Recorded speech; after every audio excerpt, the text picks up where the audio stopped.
But I purposely put the word grace in the middle. I did that for a reason, because I truly believe always needs to be the integration of grace.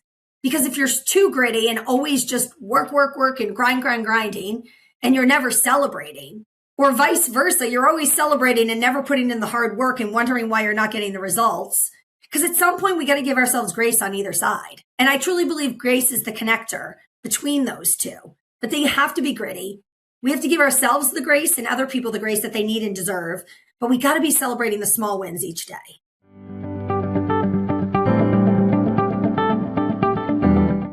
Welcome to this episode of What If with Leslie Grandy. Speaking of what if the life you're meant to build isn't blocked by a lack of opportunity, but by the ways you've learned to stay within reach of what already feels possible? When I talk about expansion, I'm not talking about scale. I'm talking about how you think. Expansion is a mode. It's the ability to move beyond the first answer, the obvious path, the version of the problem that feels most familiar. It's what allows you to imagine broader possibilities before you decide what to do. And that matters because most people don't fall short on execution. They fall short on what they allow themselves to consider in the first place. But expansion is also deeply personal because it's how you discover your fullest potential, not as a fixed endpoint, but as something you actively develop. The more you expand how you think, the more creative you become in how you approach problems, the more curious you become about what else might be true, and the more confidence you build in your ability to figure things out even when the path isn't clear. That kind of growth doesn't come from staying comfortable. It comes from stretching. You take on things that feel just beyond your current capacity and learn in real time that you can hold them. And this is where flow becomes essential. Flow is what allows expansion mode to actually take hold. Flow encourages mind wandering and imagining, as well as considering things without committing to them. It's about exploring, visualizing, and discovering. That's where new ideas surface and dots connect. But flow isn't something you wait for. It's something you create. It comes from knowing how to reset when you're overloaded, how to structure your time so you can go deep, and how to step away before you hit the point where everything starts to feel heavy. Those resets, movement, space, even brief disconnection aren't distractions. They are what allow you to re-enter at a higher level. Because without that, expansion collapses into effort without intention. And this is where my guest today comes in. Erika Rothenberg brings a perspective on expansion that reinforces this idea from a different angle. Her framework of grit, grace, and what she calls glitz speaks to the importance of self-awareness and celebrating one's accomplishments, while also recognizing the capacity required to keep stretching without burning out, to grow with intention, and to recognize your own progress while you're still in motion, not just after you've reached an outcome. If you've been operating inside a narrow definition of what's possible, whether in your work, your thinking, or your goals, this conversation is an invitation to widen that frame. Because expansion isn't just about doing more. It's about allowing yourself to see and step into your role in shaping the future. I hope you enjoy this episode.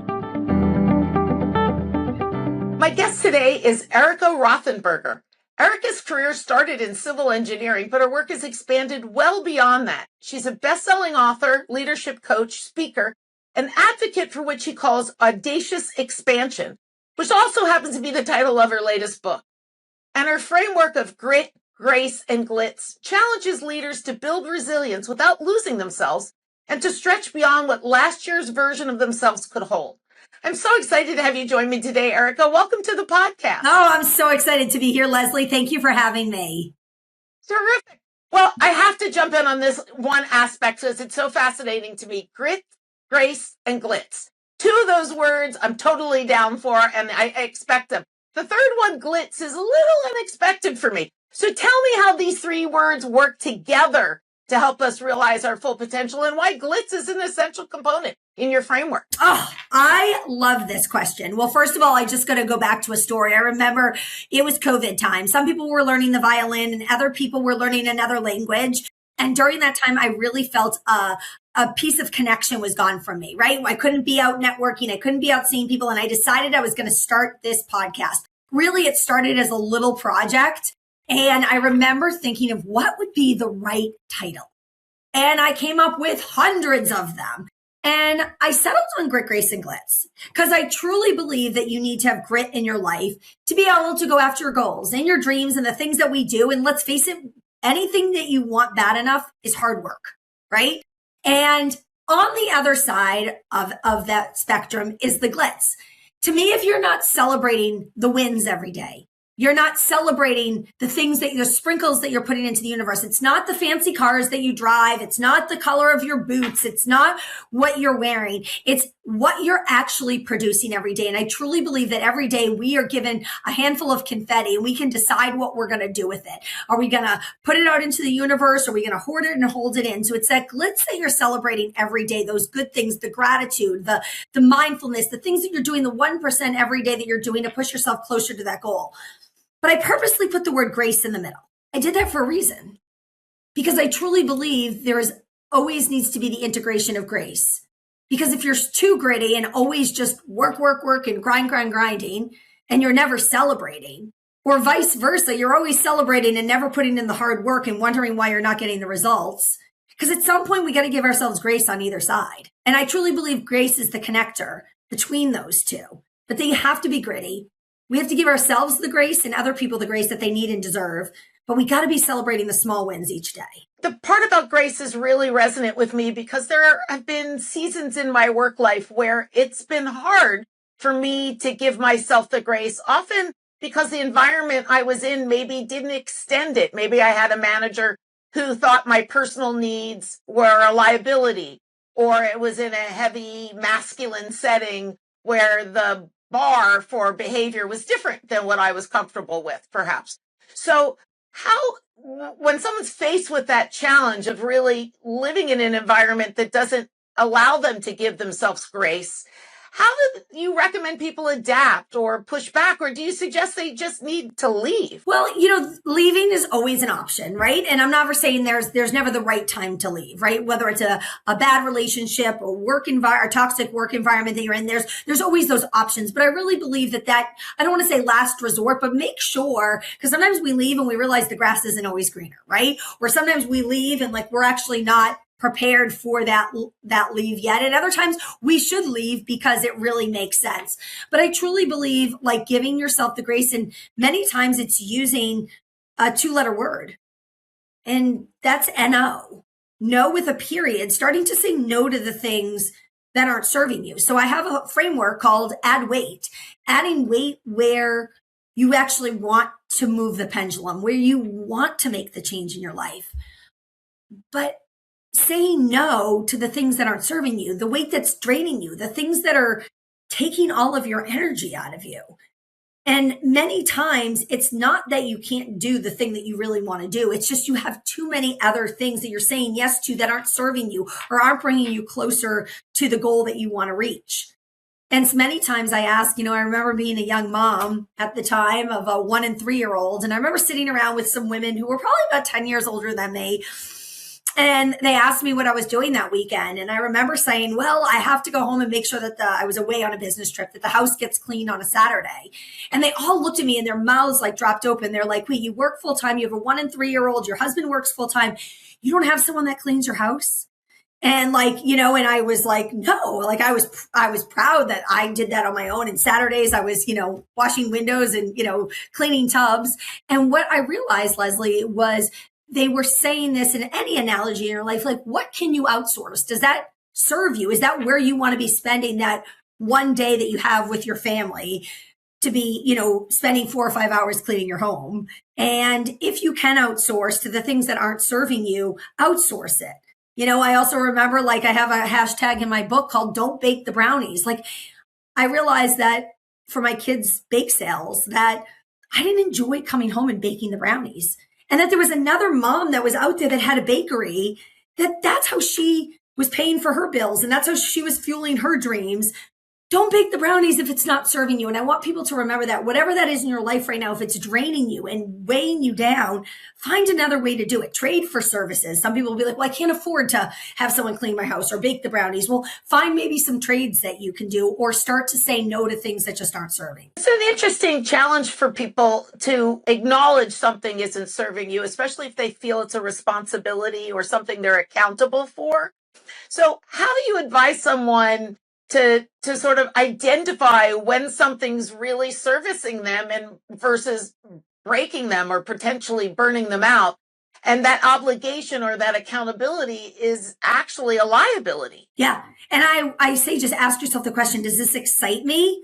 Or does this drain me? Like, do I feel heavy? Does it feel like I'm lifting a weight that I've never picked up in the gym before? And is it a weight that's actually going to serve me? It's just challenging. Or is it a weight that's truly going to like tug me down? And if it continues to tug you down and it feels heavy and it feels like, every time you have to go do it, question yourself, is this really the weight that's actually going to build you? Yeah, it's so interesting. I feel like I'm able to do that now that I'm not in full-time employment in corporate America in a way that I couldn't do it when I worked inside a context that was created by other people and had expectations on me that weren't mine necessarily.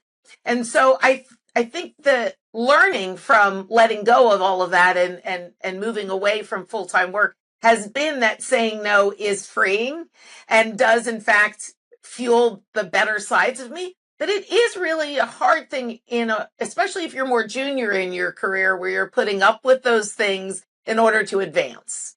So it's one thing if it's something at home that maybe I can outsource, but in work, I don't always get that opportunity, right? To outsource the relationships that aren't serving me well, but they are my boss or they are the manager of a resource I need. And so what are the tools someone can use to navigate through those moments adaptively without draining them? Well, I really think that you're your biggest advocate every day. Like, you have to decide, like, we all get the same 24 hours in the day. How are you spending them? Are you being efficient with them? Are you actually producing the way that you need to? And go through your priorities. It's your responsibility to go to talk to your manager or go to talk to your boss. And if you truly believe that you have 60 hours of work and that you're trying to do it in 40, you need to spell that out, but don't just go to them with an overarching statement like, I'm so busy, or I'm so overwhelmed, or I don't have enough time to do my job. Spell it out. Hey, listen, I have on the average week 50 hours worth of X, Y, and Z to get done. This is how I'm allocating my time right now. Could you help me? I don't want to just, throw it all in, but at the same time, I feel like I'm actually being asked to do more than I actually can capably get done. Is there a way that we could look at this together? And could you give me some feedback to make sure that I'm utilizing my time the best way? And many a times when I've had those discussions, either I've had them with my manager or someone's had them with me as their manager, we look through it and realize, okay, what can we skim away? What can we make more efficient? Maybe there's a task that you're doing that you don't even need to be doing. Or is there a more efficient process? As an engineer, I usually say, hey, listen, what's the fastest way to get from A to B? Many times when I actually sit down with an employee, I realize the person's going from A to G to back to C, back to F, back to D, calling this person, sending that report. I'm saying, whoa, whoa, whoa, whoa, let's take some of the kinks out of this hose. How can we get you from A to B more efficiently? And sometimes we have to make a stop at C or D, and I get it because there's inefficient processes, especially in corporate America. But all in all, sometimes there's a better way to do it. Talk a little bit about this idea of audacious expansion, especially in the context of where someone has to be in terms of being ready to expand. What is the mindset that you expect someone has when they're open to successfully expanding? And what ways do you recommend people start thinking about expansion? Well, I always say, listen, if you feel 100% satisfied with exactly what you're doing, the money in the bank account, the job you're fulfilling, the way that your house looks like, and you feel like, hey, listen, I don't need to expand at all, you got your answer, right? You're perfectly self-fulfilled. But I would tell you that probably 99 out of 100 people will come to me and tell me, hey, listen, I feel there's something more I'm supposed to be doing with life. I don't know what it is, but I don't feel 100% fulfilled. And to me, that's where you have the level of expansion. And I like to compare it to a rubber band. I actually give these out in my keynote, and most of us will stay in a comfortable space, the circumference of a normal rubber band, and we'll stay here because this feels comfortable, it feels cozy, it feels safe. And that's what our body naturally wants us to do, right? We don't want to fight or flight. Like, our body wants us to stay in this, circular shape.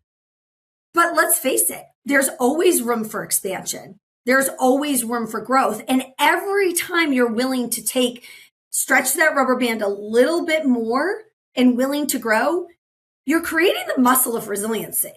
You're creating that muscle that every time you use it, you realize, wow, I can expand and I can grow. And sometimes you're going to stretch yourself a little too far, and you're going to realize you have to come back to that space. But many a times you never have to come back to just that circle of comfort. Most of the time you're going to realize, like, hey, this starts to feel like the comfortable shape, or this starts to feel comfortable. You're listening to What If with Leslie Grandy. If you want to activate your imagination and build your creative muscles, I've put together some free resources, including webinars, downloadable content, bonus book content, and even a GPT to help you achieve your goals. Access these free tools to start asking what if today at lesliegrandy.com/resources.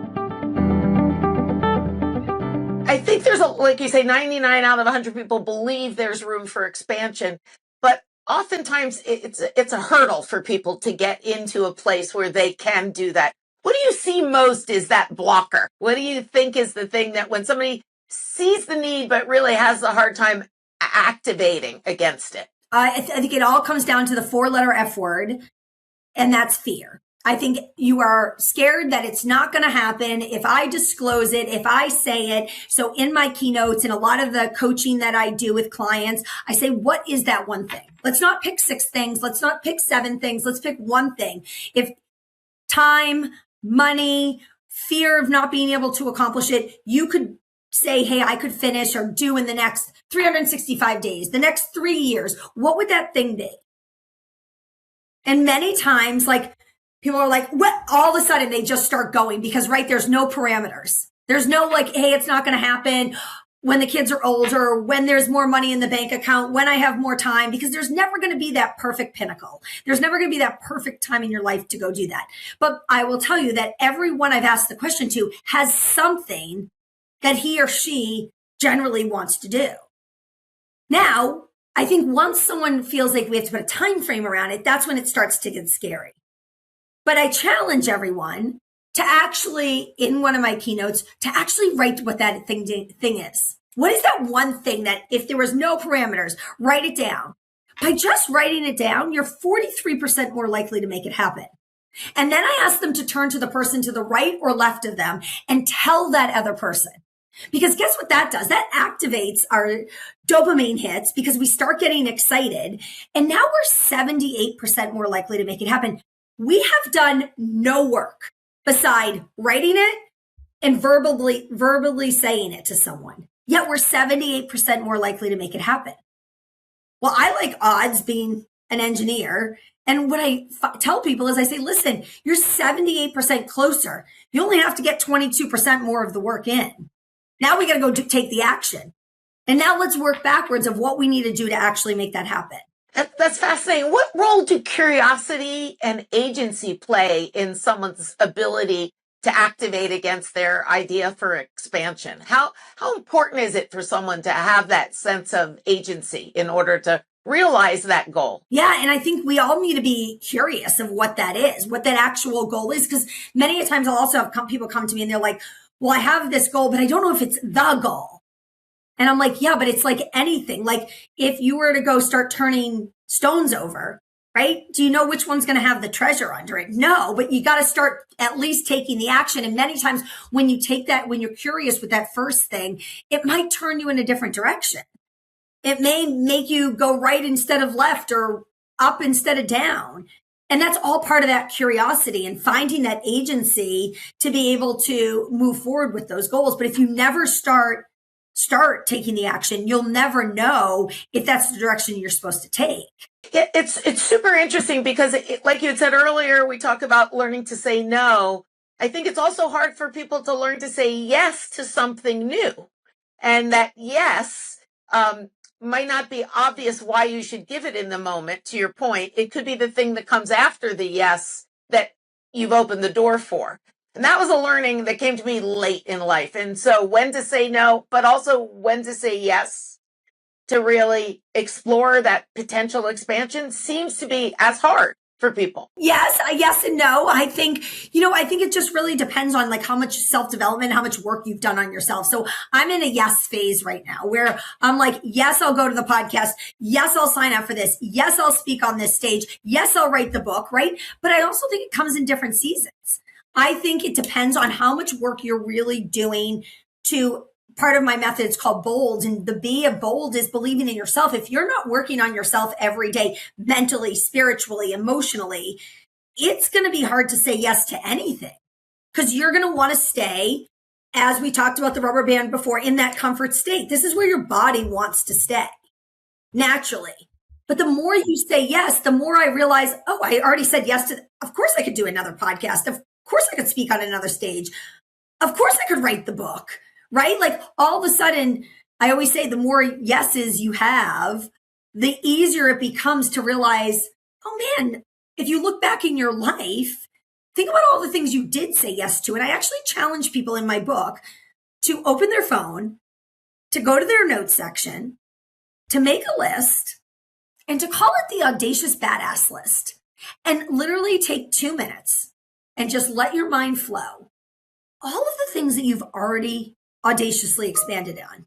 Maybe you've left the job. Maybe you've started the business. Maybe you've had 2 children. Maybe you've written the book. Maybe you've run the 5K. Maybe you've lost 5 pounds. Maybe whatever it is, just write. Nothing is off limits. No one even needs to see this list. Why do we do that? We do that because many a times we forget about all the audacious things we've already done, all the expansion we've actually already taken. We don't give ourselves credit to. We've actually said yes to way more than we even expected, but they seem so trivial or so simple because it's not the new shiny thing. So by writing that down, I challenge people when they have the limiting belief and they think they can't say yes to that one other thing, open up that list and look at the other 92 things that you've already done and said yes to. Because it took a yes versus a no. Because if you said no, it's not on the list. But if you said yes, it's already on the list. Yeah, that's so interesting. As I listen to what you're saying, one of the things that strikes me is I fear failure from saying yes sometimes, right? And that I think about the fact that I have said yes to things as being easy. And so those aren't necessarily the hard things because I was able to do them. It's saying yes to the thing I haven't done yet, that is new, that is different, that actually maybe scares me because I think it will be harder. And so in some ways, I don't give myself credit for the things I've accomplished because I think if I did them, they're easy. At some point, they weren't easy. At some point, you had never done them before, right? Like at some point, you had never had a new job. At some point, you had never, you know what I mean? Like had your first child. At some point, you know what I mean? So at some point, it was scary, right? Like I remember before I became a mom, like how am I ever going to be able to handle this and work? And somehow you figure it out. Yeah, it's interesting. I think you probably also recognize, based on your own journey, the power of failure in building resilience. And when you're coaching people, how do you get someone to believe, right, that failure is actually a good strategy to build resilience, is a good way to believe in yourself to expand further? Because one of the things that I think we all know is when you survive failure, when you've seen yourself survive failure or a setback, you're actually stronger for it. But it's a hard thing to convey verbally, I would imagine, to people. So is there something that you have found in the framework that you use or the coaching that you give that helps someone see failure as something that actually builds strength? Yeah, well, I asked them specifically, let's talk about 5 areas of your life that you've seen yourself fail. And let's talk about, let's start as early as when you first rode a bike. Did you fall off the first time? Well, yeah. Did you fall off the second time? Probably. You fall off the third time? Yeah, I remember skinning my knees, right? Like we all go through that part in our life. And sometimes like recognizing that we worked through the failure, right? That we worked through it instead of on it or in it. Like it's actually all part of the lessons that we're building in life. It's all part of building that muscle of resiliency. And every time we fail, we're failing forward closer and closer to that goal and reminding people that failure is actually there to set us up for that next level. And every time we fail, to me, I'm one step closer. Every time I get a no, I'm one step closer to a yes. And I think it's really training the mind. I don't try to get anyone to believe in it. I want you to be able to do the work to say, listen, this needs to be part of my mindset, that this is just part of doing life.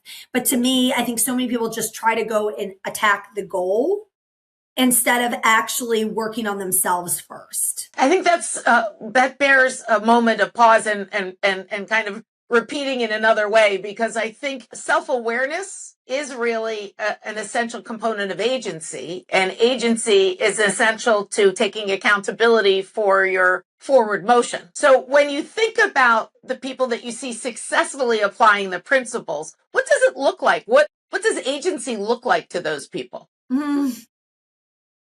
I think it can look all different shapes and forms. Leslie, I really don't think any of us are cookie cutters. I mean, we all are uniquely different. So for me to give you a definition of what it looks like, every client I work with, every person I work with deals with their trials, their tribulations, their success, their failures, their mindset a little differently. We are such unique human beings.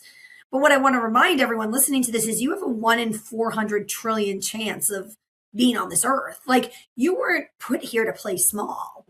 You were put here to leave your legacy and to make a gift. And so your agency is going to look very different to the person on the right or left from you, and stop playing put your horse blinders on and stay in your lane.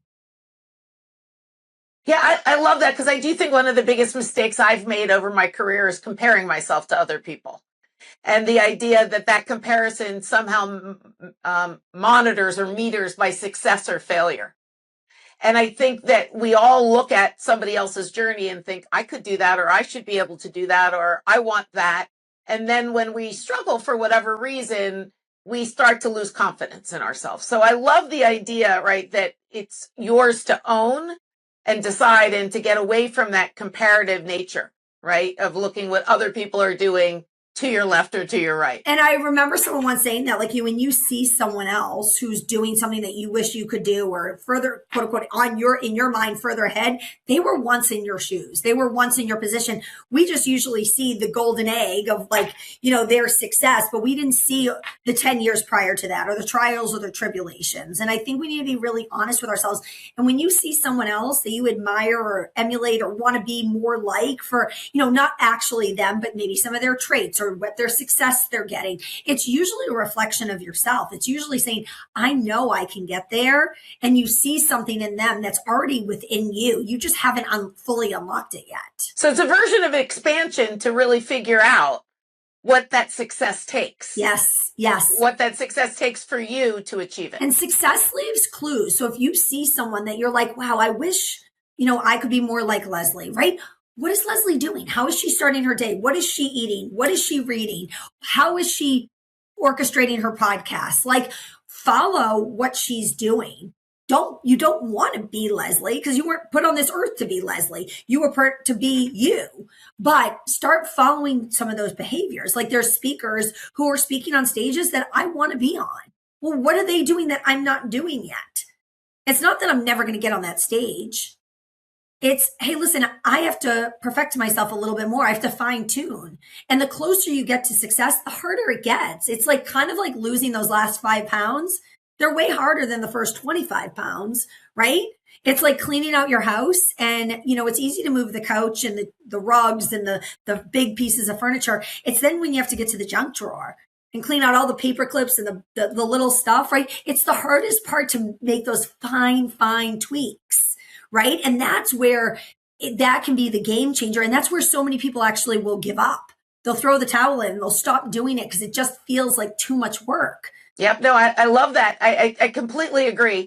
that the devil's in the details, right? The actual work that you have to do is the specific changes, not the big picture, reset in your mind. I want to change gears just briefly to talk about AI. And I think a lot of people are looking to AI for, self-development tools and coaching frameworks and just in general personal growth. And I wonder how your feeling is about whether AI is fuel for audacious expansion, or does it create new ways for people to stay comfortable with what they want to be comfortable with, because there's that sort of sycophant nature to AI where it tells you what you want to hear or that you're doing well? I think AI is a tool. It's like anything else, right? Many of us survived, coming into this world. I know I did, without having a cell phone. Like now our kids don't know what life is like without the cell phone. Many of us survived for many decades without AI, but it's part of the tool. And to me, if you're not staying with technology, you're going to be behind, right? If you're not changing, you're not growing. If you're not growing, you're dying. And at some point you have to understand it well enough. To me, though, it's just a tool. And it's like anything in your tool belt. You don't just use a hammer. You don't just use a wrench. It's a lot of different tools. But you have to know how to use the hammer and how to use the wrench and how to use the screwdriver and when it should be applied. And I think AI is no different. I think AI, people need to be smart with it. And to me, I love using AI. I use it a lot in my business. It's helped me in a lot of ways, but I also don't use it as a crutch, right? I really believe that you have to know when to dial it in and when to dial it out and how you should use it and when not to use it. And I think that just takes actually trying it, though. I see people either they use it to the nth degree or they're not using it at all because they're so scared to use it. It's really trying to find that integration. I say in my book, I think balance is bullshit. I don't think balance exists. I think balance is just one of those things in life. We're trying to find this equal balance, like between mom life and working life and between, two kids on a seesaw. Like you're never going to find that perfect balance. It's finding the integration and what's going to work best. And some of us will use AI more than others and some of us won't. But if you don't do anything with it, it's coming. It's not leaving. So to me, if you want to stay up with technology and you want to stay up in producing your business, there's a lot of ways that AI can be used very successfully. What kind of growth, though, do you think is really imperative that people do outside of the machine? Like where and how, how do you imagine someone could supplement what they do outside, of just conversing with AI? Like what is the core human work that even if they do use AI as a tool is essential they do on their own? Oh, well, I have one of my signature keynotes is the audacity of meaningful connections. And I truly don't think AI will ever, ever, ever replace belly to belly conversations, podcasts like this, lunch meetings. Like I truly believe that you still need the human connection. And yes, you can follow up with an AI email after the lunch meeting. Yes, you can write a post and, cater it accordingly. But I don't think it ever takes away from live interaction, from face to face. And I truly believe that if you're not building your network when times are good, you are going to be in a lot of trouble when times are bad. And I see so many people lose their job, wait till something tragic happens and then need this connection in life or need those relationships and they haven't worked on that at all. To me, that needs to be part of your DMO or your daily mode of operation. How are you connecting with people daily? Got it. So what if we were to look at your schedule one week where you were going door to door, with meetings and people and places to go and people to see, and you were responsible for all the things you are at home and all of the things that you want to be to yourself, maybe on the verge of a moment of burnout. What do you do to reset yourself, to make sure that you are not overwhelmed and that you can continuously access that mindset to expand? Because I got to believe even with the schedule that you have, there are moments where you have to remind yourself, right, to reset. Yeah. Yeah. And it's literally just like any other appointment on the calendar, right? Like, where are you making time for you? And like every day, like no matter what I have going on in the morning, no matter what's going on, I always make time for movement. It is a prerequisite of my day, right? Sometimes it's a 20-minute walk with the dog. Most days it's at least an hour hardcore workout because I know that's going to fuel me and make me feel better. The movement, what it does to my, just chemically what it does to your body, right? Physically what it does to your body. And to me, it's just really, really important. So I find myself like in the middle of today, I was feeling a little overwhelmed. Like I had a lot going on. It's a Monday. The kids are home from school, all of this. And I just went out in the middle of the day and did a, 35-minute walk, right? Vitamin D, sunshine, out with the dog. You know what I mean? Just put the phone down and forgot about it. So that works for me. There's other people that maybe it's that 20-minute nap. For other people, maybe it's picking up the phone and calling that good friend. Maybe it's throwing on a podcast. But find what your coping mechanism is and know when you start to feel that trigger, when you start to feel that, anxiety flow, when you start to feel that stress come in, okay, yes, it's time to take a time out. Yeah, mine's taking a hot shower because there's never a moment where there's somebody else in the room when I'm doing it that is asking me to do something for them or that has an expectation I'm supposed to show up in a certain way. And the amount of brain power it takes for me to do that is so small that it allows me that moment to just take a brain breath, if you will, just take a deep sigh and let my mind wander. And that really, even if it's just 10 minutes, is so fulfilling, right? So I'm totally there with you. I think finding your flow state is really the trigger you're talking about, whatever that is, but whatever that looks like. And it's noticing, hey, listen, yours isn't going to be like yours is the shower, mine is movement, someone else's it's reading a book, but like knowing when you start to feel that way. And I truly believe too, and they just say it like anytime you try to do something for a long period of time, like your efficiency and productivity goes down exponentially, right? That's why they say every hour you should be getting up. They say that you should get up and just do 12 squats. What that will do for you mentally, emotionally, the blood flow, all of that. So like, even if you're like, hey, I am so busy today, I don't have time to go get the workout in, put on your calendar, every hour for those 8 hours, you're going to get up and do 12 squats. Like you can't tell me that you can't find 30 seconds to do 12 squats or, you know what I mean? Or walk around your desk 3 times, like find even those little things. We have this reminder at work that at 10 and 2, you get a ding that you're supposed to stand up and create movement. Well, it's there because the studies have been done that it actually resets your levels. Like I keep a pair of sneakers under my desk at work and I'll go out and take 20 minutes in the middle of the day. Sometimes it's 10 o'clock in the morning. Other times it's 3 in the afternoon. Normally it's around lunchtime, but it's all, just knowing, hey, listen, I need to get that in. It's funny when you said that, it took me back, when I was in school, college, whatever. Classes are 50 minutes and that 10 minutes was built into the schedule for you to move between buildings, right? For you to get up and go to the next class. And so even though you might be back to back in classes, there was always a 10-minute break to reposition yourself on campus. Work isn't that way anymore. Meetings start on the hour and they end on the hour. And there really isn't any transit time to allow you to separate and distance from the last thing to the next thing. I want to pause you there for a moment, Leslie. Why? Why do we need to make meetings a full hour? I've started to make my meetings 45 minutes. And I'm like, if I can't accomplish what needs to be done in 45 minutes, then maybe I need 2 meetings. And so I think that's brilliant. What I would challenge people to do on this call is start to make your meetings 45 or 50 minutes. Work your agenda so you're efficient enough. And if there's more than that if there's more than that to be discussed, okay, well, then maybe it does need to be a 2-hour meeting, but maybe you need to give everyone a 20-minute break in between to go check phone calls, to get up, to move, right? So be fair, not only to yourself, but to everyone else that's in that meeting.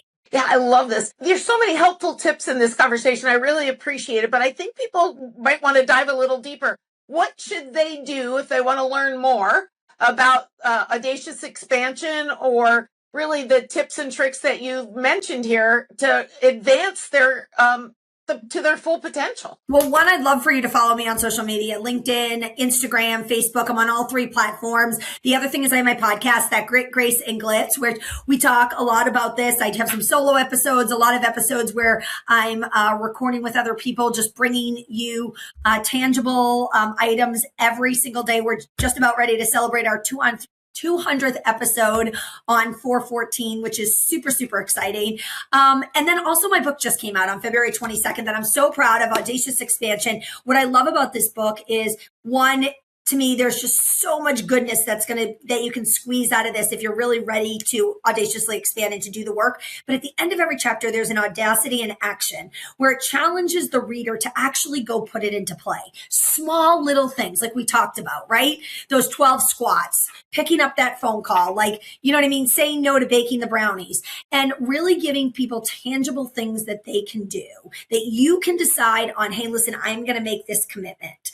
And it comes with a free downloadable journal, just like I talked about, is when you write it pen to paper, you're so much more likely to make it happen. So using the journal, using this book. And then lastly, every year I hold an Audacious Woman Summit in October in the greater Philadelphia area. You know, just really, if you're looking for more of this, if you're really looking to expand, you want to be, to me, connection is everything, to be in the right room with the right people. I invite you. There's, you know, we're almost 50% sold out for the one coming up in October, which is really exciting. We have a lot of things moving and shaking, and there's a great mastermind that comes off of that also, if you're really looking to work one-on-one with me. Congratulations on all of the amazing success, the podcast and the book. I like I said, I feel like it's just rich with actionable tips, and I'm really happy that you spent the time today to walk us through some of those. So thanks so much for joining me today. Thanks so much for having me, Leslie. This was phenomenal. Thank you for listening to What If with Leslie Grandy. If you're interested in learning more about creative leadership, or you're just looking for a way to build your creative self-confidence and agency, check out my book, Creative Velocity, at lesliegrandy.com/book, and start turning your ideas into action.